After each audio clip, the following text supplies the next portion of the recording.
2021 àbí 2020 2021 2022 ni wọ́n lẹ pósítà Kaola kiri nìbàdàn ipe wọ́n gba wúmùlì fìtínọ́tì lọ́wọ́ ẹ̀ ojú wa ń ti Kaola láti lọ sí ìdí ló wá pé Bintu kóhun fẹ́ wá bá Bintu ṣọdún nílé Bintu gbàdọ́ ló fẹ́ bá Bintu ṣọdún nílé Bintu bó wà pé ní wàhálà òun àti àtàndá ọkọ àbúrò ẹ̀ ìṣẹ̀lẹ̀ tó gba ọkọ àbúrò ẹ̀ wọ́n ní dátà ló gbọ́ ọkọ àbúrò ẹ̀ nígbà yẹn òkè ìtìjú yẹn wá ṣe kò lè lọ sí ìdí ló wá ní òun fẹ́ lọ bá Bintu ṣọdún gbà tó wá dọ̀dọ̀ Bintu Raji ó wá ń sọ fún Bintu Raji wípé ẹ̀yin náà ọmọ iṣẹ́ yìí ìjọba mi náà ó lóun wá ọkùnrin òun ní dàtà pàkó tó lè máa bóun ro ojú ẹ̀fọ́ òun bóun ní dàtà pàkó òun ní ọkùnrin kankan lẹ̀ báyìí o wípé tọmọ Bintu Raji máa ń ṣe àwọn tó máa ń jọyàn ọkùnrin àtòbìnrin pọ̀ tó máa ń jọyàn ọkùnrin àtòbìnrin pọ̀ yẹn wípé òun ò ní kankan lẹ̀ báyìí wọ́n ní Bintu Raji pé ìkan náà ọmọ iṣẹ́ yìí tó ń bẹ ṣiṣẹ́ yìí fún mi nìkan kókàn máa bá mi ro ẹ̀fọ́ òun ní dàtà pàkó ilé ìrọ̀ o nínú àwọn ọmọ iṣẹ́ òun yìí òun lè fún yín ní kankan nu wọn ẹni wọn kóhun sọ fún àwọn ọmọ iṣẹ́ òun ìyẹn Jubril tó náà padà bímọ fún yín ni o Bintu Raji wá sọ pé òun ò lè bá yín sọ fún wọn o òun ò lè sọ fún ọmọ iṣẹ́ òun ni lẹ́yìn ìgbà yẹn Alhaja Kaola padà sí Ìbàdàn nígbà tó wá padà wá ó wá bẹ̀ Bintu Raji pé kó jọ òun ò fẹ́ dé sílé Bintu Raji pé kí Bintu Raji bá òun gba hòtẹ́ẹ̀lì sítòsí ibi ilé ẹ̀ wípé hòtẹ́ẹ̀lì lòun fẹ́ dé sí pé jùmọ̀ kó bá òun gbà lórúkọ Bintu Raji Bintu Raji wá lọ gba hòtẹ́ẹ̀lì yẹn lórúkọ Bintu Raji ó gba hòtẹ́ẹ̀lì nígbà tí Kaola máa dé láti Ìbàdàn ó dé sí hòtẹ́ẹ̀lì yẹn Kaola wá pé Bintu Raji pé kó bá ti ń bọ̀ lọ́dọ̀ òun kó bóun mú Jubril dání kó fẹ́ bá Jubril sọ̀rọ̀ ẹ máa gbọ́ wọn ò mọ́ra tẹ́lẹ̀ o mo máa prove ẹ̀ fún yín sí o làánà tún láì láti kà sí bí ó ní kó bóun mú Jubril dání kó fẹ́ bá Jubril sọ̀rọ̀ ìyẹn náà pé kò sí kọ́tẹ́ burú ọmọ ṣẹ́ Bintu Raji ni Jubril o ẹ wo bí Bintu Raji tá à ń sọ yìí Bintu Raji is now 28 years oh I'm sorry to say that mi fẹ́ sọ yìí jọmọ yẹn Bintu Raji ti pé 30 years o Jubril gan tún kéré sí Bintu Raji Jubril ó kéré sí Bintu Raji lọ́jọ́ orí ó wá ní kó bóun mú dání ok ó dẹ̀ sọ fún ọmọ iṣẹ́ pé wá sí wọn lọ síbi báyìí nígbà tí wọ́n dé hòtẹ́ẹ̀lì yẹn Alhaja Kaola wá ní òun fẹ́ bá Jubril sọ̀rọ̀ tó yé ní ká ẹ̀yìn Bintu Raji ok mò ń bọ̀ jẹ́ kí táyà nǹkan nísàlẹ̀ láàrin pé Alhaja Kaola rìn Bintu Raji bọ́ sísàlẹ̀ nígbà tí Bintu Raji máa padà sókè nígbà tí Bintu Raji máa padà sókè rẹ́rẹ́ ti run o wọ́n ti gba pátá ń di Alhaja o wọ́n ti gba pátá o ṣẹ́wá nìkan tó wà lábẹ́ fídíò yẹn tí ẹ gbọ́ yẹ máa wá gbọ́ lẹ́nì kí wá ló bí fídíò yẹn tó fi rìkọ́ọ̀dù yẹ máa wá gbọ́ lẹ́nì gbà Bintu Raji wọlé ó kọlẹ̀kùn ó bọ́ tilẹ̀kùn ó kọlẹ̀kùn ó bọ́ tilẹ̀kùn nígbà tí Bintu Raji máa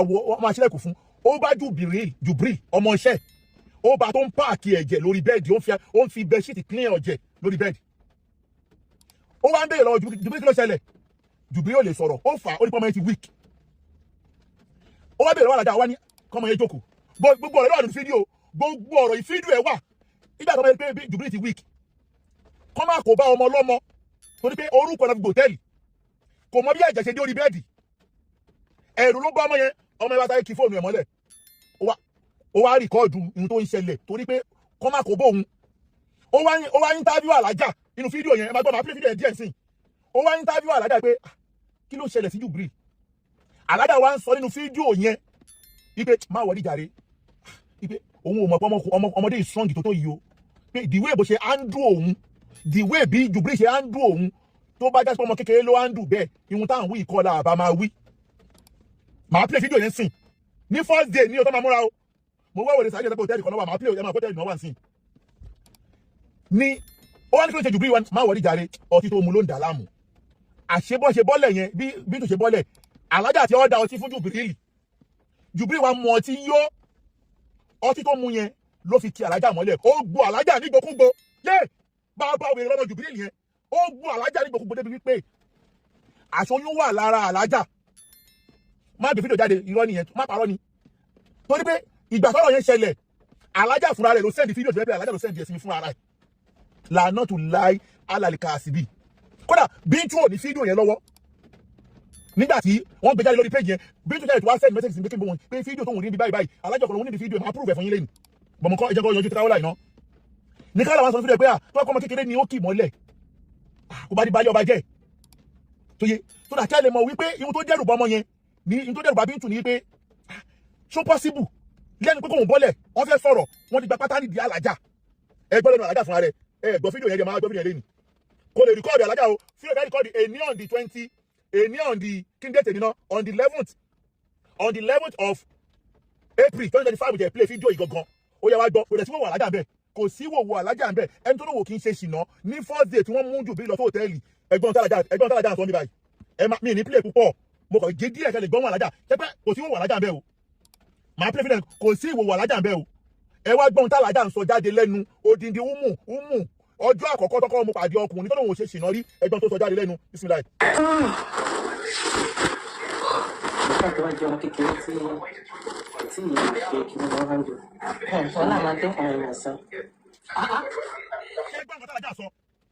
tẹ́yìn bá gbọ́ ẹ̀tẹ̀ yẹ́ ẹ̀sẹ̀ bá gbọ́ Alhaja tó bá pọ̀mọ́ kékeré ni wọ́n áńdù bọ́yá áńdù òun yìí ipe ohun táwọn wí ìkọlà àbá máa wí ẹ gbọ́ ẹ tún gbọ́ ẹ máa gbọ́ ẹ jẹ́ ìtumọ̀ yìí ẹ máa gbọ́.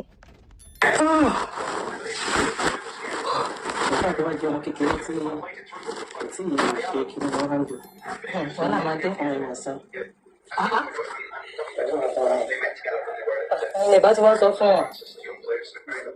say no matter you have to like consider age be any age. So you understand. So it's not that you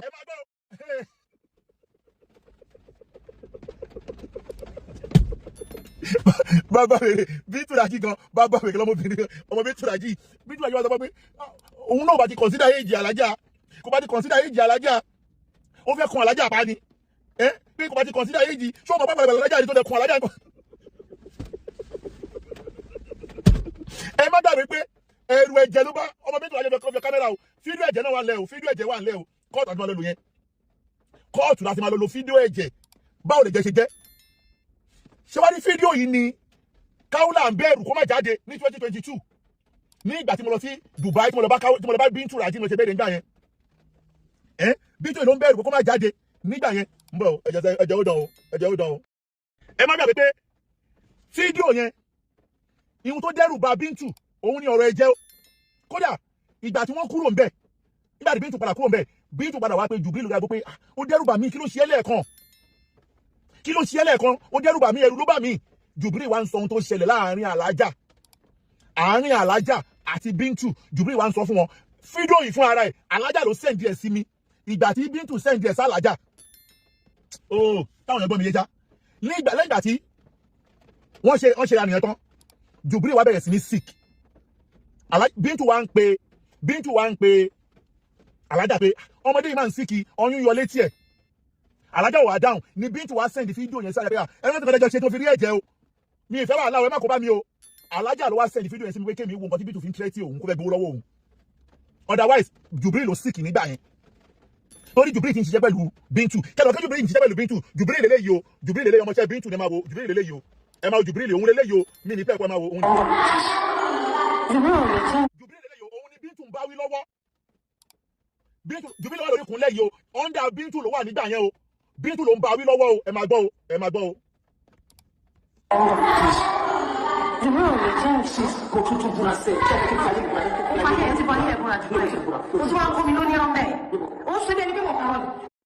Now wọ́n kàn mú yẹn wá Bintu ni ó gùn jù báyìí lọ o kóòtù àti máa lọ lu ọ̀pọ̀lọpọ̀ ẹ̀ but Jubril bá Bintu wí Bintu bá Jubril wí Jubril kúnlẹ̀ ṣẹ́wárí Bintu ń bá wípé kí ló lè sáré dá ìpọ̀ tó yẹn gbà tó pè lórí aago tó tó pé lọ bá wá kúnlẹ̀ ẹ wá lọ́wọ́ tí Jubril sọ lélẹ́yìí pé òun ò fẹ́ bá woman yìí náà ṣe pọ̀ woman yìí ló ń dòun láàmú pé woman yìí ló ń fi nǹkan ọmọkùnrin òun ṣeré woman yìí ló ń ṣe kíní kan kódà nǹkan ọmọkùnrin òun ò lé ẹgbọ́ conversation Bintu Jubril àti Bintu dá ẹrẹ lé Ọkanlomo ẹni tí pọ̀ jù ẹ má gbọ́. ó dẹ́rù bà mí gan o. ẹ má gbọ́ Jubril ló ń sọ̀rọ̀ yìí o ọjọ́ first day tí wọ́n kọ́ pàdé lóòtẹ́ẹ̀lì yẹn ni Jubril ń sọ ohun tó ṣẹlẹ̀ láàárín àti Kaola fún Bintu ó pọ̀ gan ẹ̀rí pọ̀ gan ní kára tó lóun kì í ṣe ṣìnà o ọlọ́run màmá rẹ̀ jọ dá o ta ló kù láì tàbí gbàgbọ́ mọ́ báyìí ẹ máa gbọ́ ẹgbọ́ lẹ́nu Jubril fún ara rẹ̀ ẹ máa gbọ́ o ọmọ Jubril lọ́pàá tó wá bímọ fún o ọmọ Jubril lọ́pàá tó wá bímọ fún báyìí o ẹ máa gbọ́. ó dẹ́rù bà mí gan o.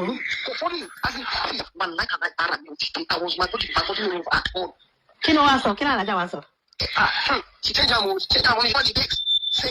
it was so obvious that was all she wanted. Sexy. As in, we were having a conversation, we're going, so but in my own mind, I was like, what's happening? She was touching me. I wasn't looking. Small time, I said, excuse me, no, but I want to ask you, I want to imagine for my head, what happened to my body? I go there, small time, I don't imagine of my head. What's she like that? Before you know, I don't feel my body is getting hard. Before you know, my body is getting hard. But she was very pissed off because I couldn't. So I can't let you buy. But it's bad. You can see. Oh God, bad. Yeah. Ẹ̀kan tó ṣe yẹn ó ba yẹ ọba jẹ́ ó ba gbogbo ẹ̀ jẹ́ ẹ̀kan yẹn ló fi bọ oyún jẹ́ mọ́ Alhaja nínú lára ẹ̀kan yẹn báyìí oyún wálẹ̀ lára Alhaja àti Alhaja wà nínú oyún ọkọ àbúrò ẹ̀ tó ń fẹ́ tẹ́lẹ̀ àti ẹ̀ ti fọ́ Alhaja lóyún ẹjọ́ tó wọ́n ọmọbìnrin wọlé nítorí tọ́lọ́hún náà àti ọkọ Alhaja ọkọ àbúrò ẹ̀ ọkọ Mariam tó gbà yẹn ó wà nínú oyún sáwọn èèyàn gbọ́ mi yé já ẹ máa gbọ́ ẹ̀kan yẹn bad ẹ máa gbọ́. I don't imagine of my head. What's she like that? Before you know, I don't feel my body is getting hard. Before you know, my body is getting hard. But she was very pissed off because I couldn't. So I can't let you buy. But it's bad.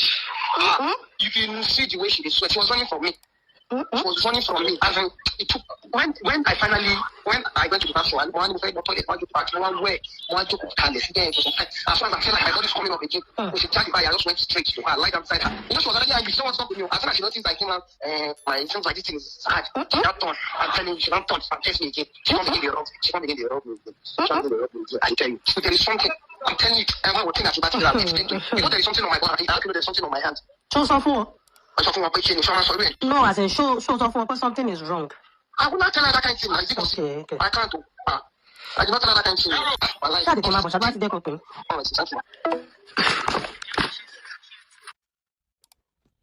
Now, ìwọ̀n tó ṣẹlẹ̀ níjọ́ ìwọ̀n gbọ́n ní Jubilee sọ fún Bintu yẹn o. Ṣóyé.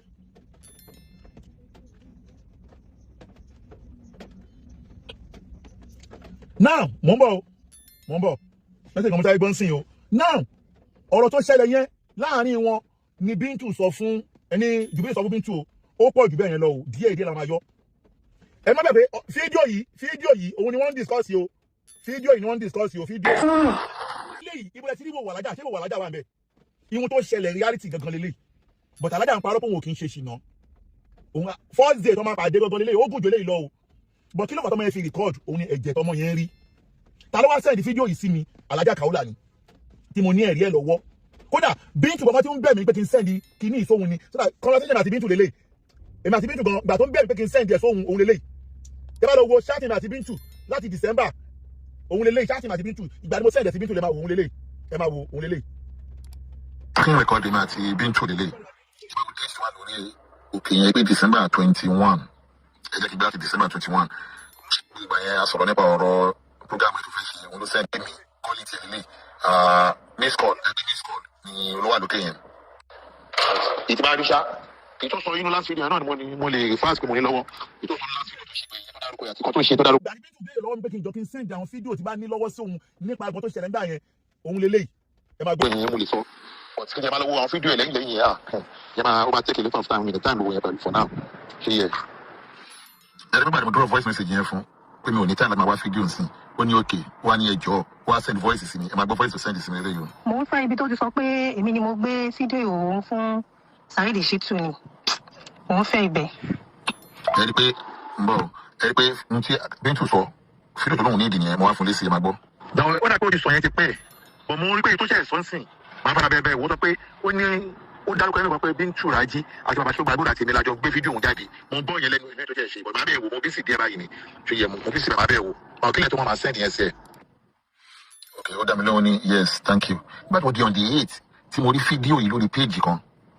ipe Jubilee ló wà lẹ́yìn ẹ̀yìn fídíò tí Kaola ṣe because on the 8th yẹn mo ń sọ pé Kaola on the 8th yìí gangan no on the 7th ló lọ competition yẹn on the 8th mo wá send fídíò yìí sí yẹn fídíò Kaola yẹn mo wá drop voice message sábẹ́ ẹ̀ máa gbọ́.